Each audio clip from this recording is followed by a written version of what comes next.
Michel Lamoureux, c'est le cas de le dire, vous êtes amoureux de l'automobile. Ça a commencé quand même très jeune, cette passion. Absolument. Donc, j'ai peut-être un nom prédestiné aussi. On parle à la naissance à ce moment-là. Oui, ça commence très jeune et puis tout à coup, on a un coup de cœur. Et ça, les coups de cœur, ça arrive à la maison, à l'improviste? Par définition, je pense qu'un coup de cœur, ça arrive quand on s'y attend le moins. Et dans mon cas, ça commence ici même à Candiac, où nous sommes pour le tournage aujourd'hui. Je trouve ça fabuleux d'être ici avec vous pour en parler, autant d'années plus tard. Parce qu'à 17 ans, donc, alors qu'un employé de mon père vient chez nous nous faire voir sa nouvelle voiture, une Roadrunner de Plymouth de l'année 1969, je tombe en amour avec cette voiture. J'ai, à ce moment-là, évidemment, 17 ans.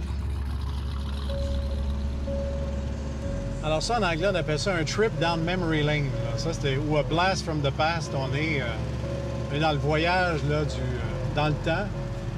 Alors cette maison qui a l'air maintenant comme s'il était fait de nougat, Ah oui? c'est dans cette entrée, donc, ici même, que est arrivé un jour cette Roadrunner de notre ami et employé Pierre.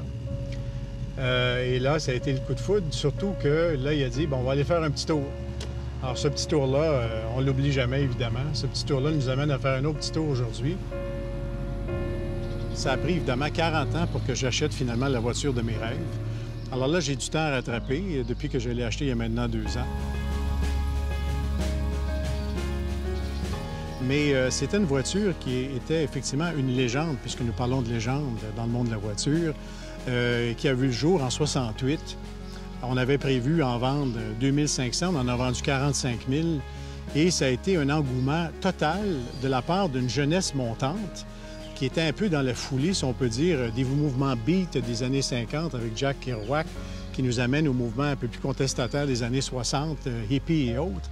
On est vraiment dans une période historique fascinante. C'est une raison qui fait aussi qu'on aime la voiture, puisqu'elle est née dans ce contexte. Et je dirais que l'année 69, qui pour moi personnellement est la plus belle année de la voiture, c'est l'année qui signifie en même temps le rodage qu'on a fait en 68. La voiture, elle est vraiment là, à son meilleur, selon moi, en 69. Et là, on fait appel à une clientèle de jeunes qui n'ont pas beaucoup d'argent. Parce qu'effectivement, le modèle de base, on pouvait se le procurer en bas de 3 000 $. Le modèle de base, et c'était aussi le look de la Roadrunner, ce qu'on appelait le street look. Elle n'avait pas grand-chose sauf un immense moteur, une transmission manuelle, un look épuré, mais on achetait beaucoup de puissance. Je pense que c'était sur le quart de mille, 100 000 à l'heure en bas de 13 secondes. C'était une voiture de course qu'on pouvait rouler sur les roues. Mais c'était incroyable parce que c'est des voitures qui étaient d'un poids d'à peu près 4 000 livres, avec des pneus qui, à l'époque, n'étaient pas ceinturés d'acier. Pas du tout. C'était une très voiture peu adhérent. En fait, deux des dangers de la voiture à l'époque, et il y a eu beaucoup d'accidents à cause de ça, des pneus beaucoup moins adhérents, effectivement, mais surtout des freins à tambour en avant. Moi, j'ai des freins à disque en avant, des freins à tambour en arrière. Parce que les freins à tambour s'usaient rapidement à cause des prouesses que les gars... Oui, les températures montaient en affaires épouvantables. C'est ça, surchauffaient. Ah oui, puis c'est incroyable, au niveau de la sécurité, bien, on avait juste une ceinture à la taille. Oui, pas... et si on percutait, évidemment, on ne l'espérait pas, on pouvait probablement nous couper en deux.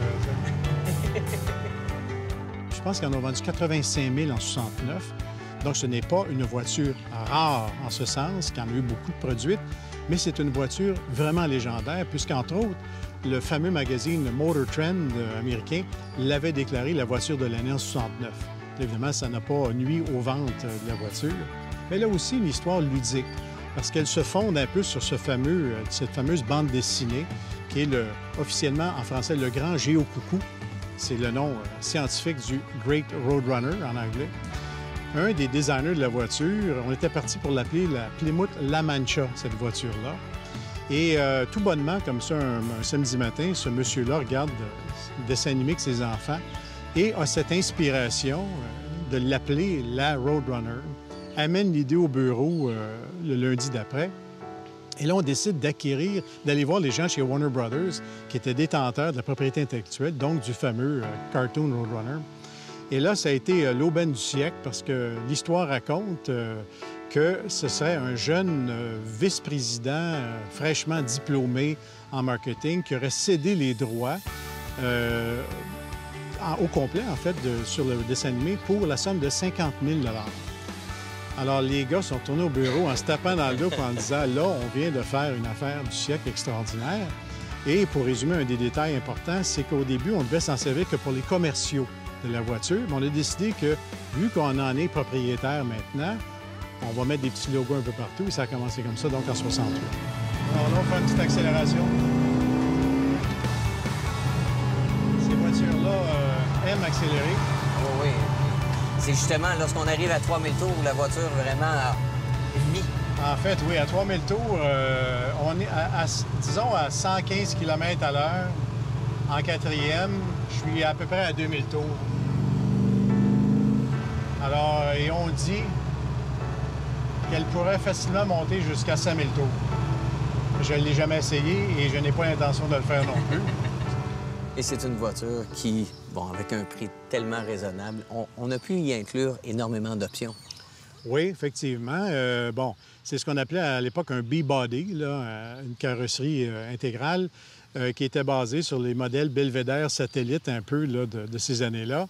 On avait la petite cousine aussi qui était plus chic, l'appelez-moi GTX, qui avait un 440 à l'époque, ou le monstrueux Hemi 426, qui est évidemment le roi des moteurs quand on aime ce genre de voiture. Et donc, la Roadrunner pouvait venir avec beaucoup d'options. Elle venait, là, comme on dit en anglais, bare bones. Elle venait au strict minimum avec pas grand-chose, sauf son moteur, sa transmission. C'était une voiture NASCAR, toute fin pratique, pour la route. Voilà.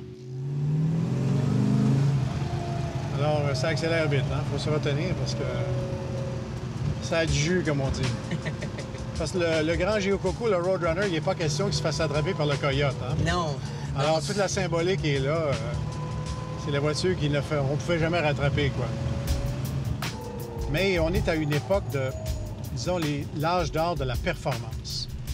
Je pense que la fin des années 60 en particulier, disons la demi, là, 65 à 69, survient la crise du pétrole des années 70. Et là, ça change beaucoup de choses dans la voiture. Donc, une Roadrunner qui n'a pas un gros bloc puissant dans les années 70, c'est plus une Roadrunner. Et elle a connu son déclin, effectivement, je pense en 76, la dernière année de production. C'est plus du tout la même voiture. Si vous aviez à la décrire au niveau sentimental. Sentimental, bon, évidemment, c'est le fameux coup de foudre de l'instant où on la voit et surtout, peut-être dans mon cas, où on l'entend. Puisque moi, ce qui m'a décidé finalement à acheter celle-ci, à part beaucoup de caractéristiques que j'y trouvais fabuleuses, c'est le son de son moteur, de ses échappements, etc. Et c'est ce qui a fait qu'en 69, j'ai été fasciné par le son en particulier de sa transmission et de sa compression en particulier. À ce moment-là, c'est ce qui vient nous séduire, puis ça reste. C'est ça qui est intéressant, c'est que ça va rester toute une vie après. Monsieur Lamoureux, vous portez bien votre nom et c'est contagieux dans le bon sens du terme. Merci beaucoup.